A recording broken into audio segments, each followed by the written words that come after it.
Finances responsables et protection des consommateurs, expérience internationale et implication pour le Sénégal, c'est le thème de l'atelier organisé par le groupe consultatif d'assistance aux pauvres.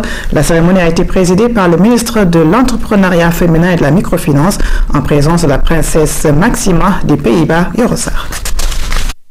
L'occasion a été saisie par le ministre de l'Entrepreneuriat féminin et de la microfinance pour apprécier à sa juste valeur les actions que la princesse Maxima des Pays-Bas mène dans le cadre du développement humain, notamment à sa qualité d'avocate du secrétaire général des Nations Unies pour la finance inclusive.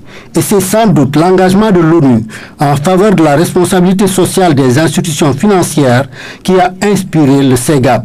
En effet, le groupe consultatif d'assistance aux pauvres n'a pas choisi par hasard le Sénégal pour organiser un panel sur la finance responsable et la protection des consommateurs. Pour Seynabou Mbacké, la problématique de la protection des consommateurs revêt une importance capitale au moment où les décideurs s'interrogent sur l'impact de la microfinance sur la qualité de vie des usagers. Question. Les besoins de la cible originelle de la microfinance sont-ils bien pris en charge? Les usagers des services de microfinance sont-ils traités de façon équitable? Est-ce que les méthodes de recouvrement utilisées sont appropriées? La tarification utilisée est-elle transparente? Est-elle responsable? Le niveau de bien-être des bénéficiaires s'est-il amélioré ou au contraire s'est-il dégradé? La confidentialité des données sur les usagers est-elle préservée? Existe-t-il des mécanismes de recours effectifs pour les usagers? Autant de questions, Son Altesse, auxquelles il faudra nécessairement répondre.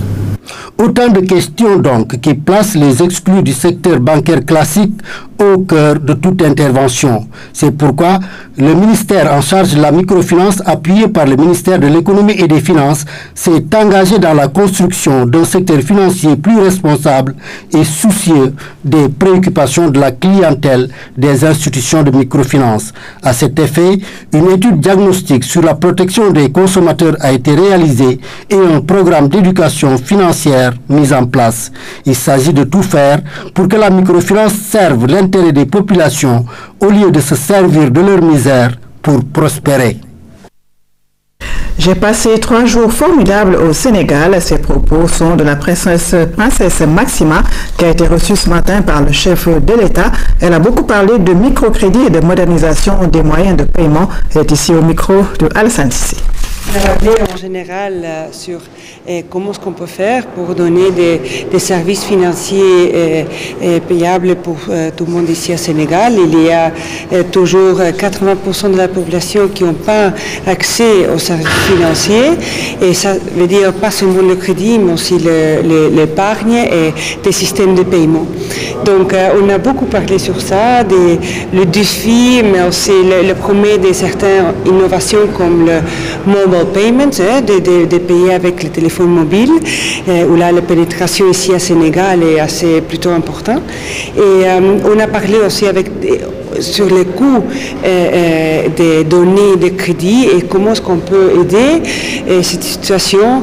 Là, on peut traduire ça avec des taux d'intérêt plus bas pour la population. Comment se passe le séjour au Sénégal? Comment vous trouvez le Sénégal? Fantastiquement, on a visité seulement le bureau. Malheureusement, je n'ai pas eu le temps pour vraiment voyager dans le Sénégal, mais c'est vraiment une excuse pour retourner à votre merveilleux pays.